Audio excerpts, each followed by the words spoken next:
Esther. Chapter 1. Now it came to pass in the days of Ahasuerus.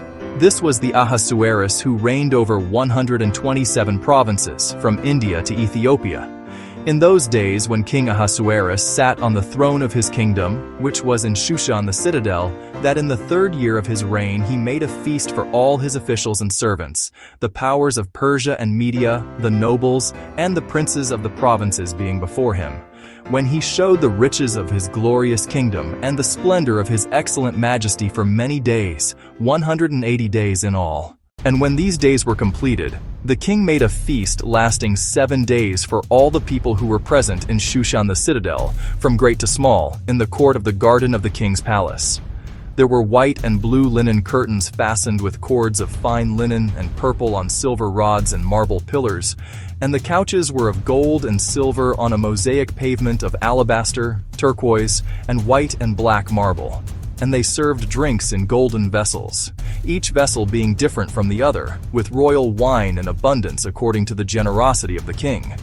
In accordance with the law, the drinking was not compulsory, for so the king had ordered all the officers of his household that they should do according to each man's pleasure. Queen Vashti also made a feast for the women in the royal palace, which belonged to King Ahasuerus.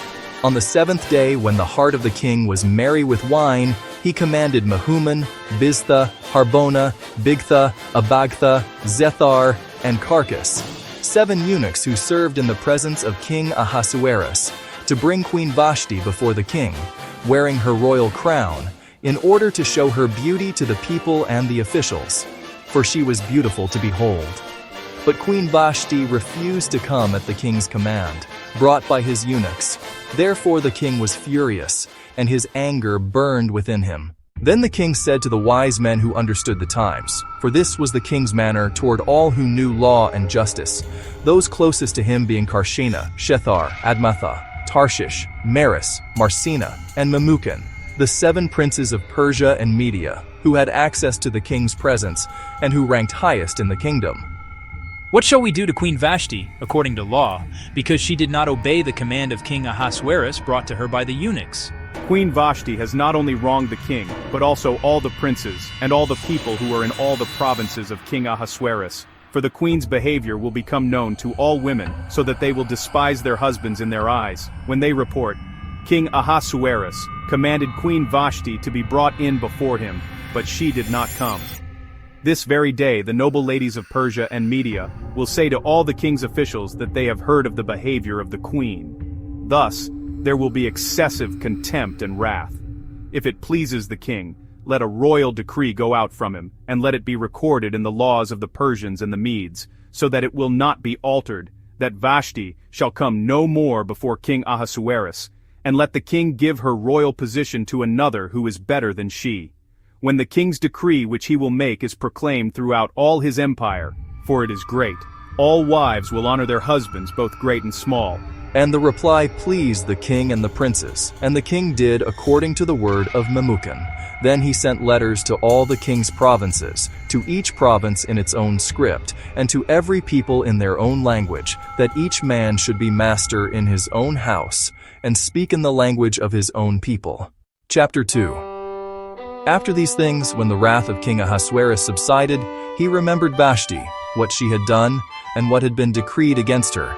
Let beautiful young virgins be sought for the king, and let the king appoint officers in all the provinces of his kingdom, that they may gather all the beautiful young virgins to Shushan the citadel, into the women's quarters, under the custody of Haggai the king's eunuch, custodian of the women, and let beauty preparations be given them. Then let the young woman who pleases the king be queen instead of Vashti. This thing pleased the king, and he did so. In Shushan, the citadel, there was a certain Jew, whose name was Mordecai, the son of Jair, the son of Shimei, the son of Kish, a Benjamite. Kish had been carried away from Jerusalem with the captives who had been captured with Jeconiah, king of Judah, whom Nebuchadnezzar, the king of Babylon, had carried away. And Mordecai had brought up Hadassah, that is, Esther, his uncle's daughter, for she had neither father nor mother. The young woman was lovely and beautiful. When her father and mother died, Mordecai took her as his own daughter. So it was, when the king's command and decree were heard, and when many young women were gathered at Shushan the citadel, under the custody of Haggai, that Esther also was taken to the king's palace, into the care of Haggai, the custodian of the women. Now the young woman pleased him, and she obtained his favor. So he readily gave beauty preparations to her, besides her allowance. Then 7 choice maidservants were provided for her from the king's palace, and he moved her and her maidservants to the best place in the house of the women. Esther had not revealed her people or family, for Mordecai had charged her not to reveal it. And every day Mordecai paced in front of the court of the women's quarters, to learn of Esther's welfare and what was happening to her. Each young woman's turn came to go in to King Ahasuerus after she had completed 12 months' preparation, according to the regulations for the women, for thus were the days of their preparation apportioned: 6 months with oil of myrrh, and 6 months with perfumes and preparations for beautifying women.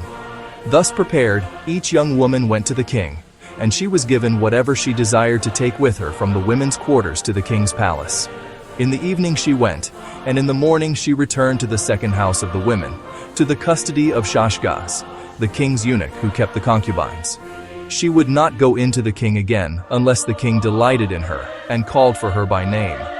Now when the turn came for Esther, the daughter of Abihail the uncle of Mordecai, who had taken her as his daughter, to go into the king, she requested nothing but what Haggai the king's eunuch, the custodian of the women, advised. And Esther obtained favor in the sight of all who saw her. So Esther was taken to King Ahasuerus into his royal palace in the 10th month, which is the month of Tebeth, in the 7th year of his reign. The king loved Esther more than all the other women, and she obtained grace and favor in his sight more than all the virgins. So he set the royal crown upon her head and made her queen instead of Vashti. Then the king made a great feast, the feast of Esther, for all his officials and servants, and he proclaimed a holiday in the provinces and gave gifts according to the generosity of a king. When virgins were gathered together a second time, Mordecai sat within the king's gate. Now Esther had not revealed her family and her people, just as Mordecai had charged her, for Esther obeyed the command of Mordecai as when she was brought up by him. In those days, while Mordecai sat within the king's gate, 2 of the king's eunuchs, Bigthan and Teresh, doorkeepers, became furious and sought to lay hands on King Ahasuerus. So the matter became known to Mordecai, who told Queen Esther, and Esther informed the king in Mordecai's name. And when an inquiry was made into the matter, it was confirmed, and both were hanged on a gallows. And it was written in the book of the Chronicles in the presence of the king.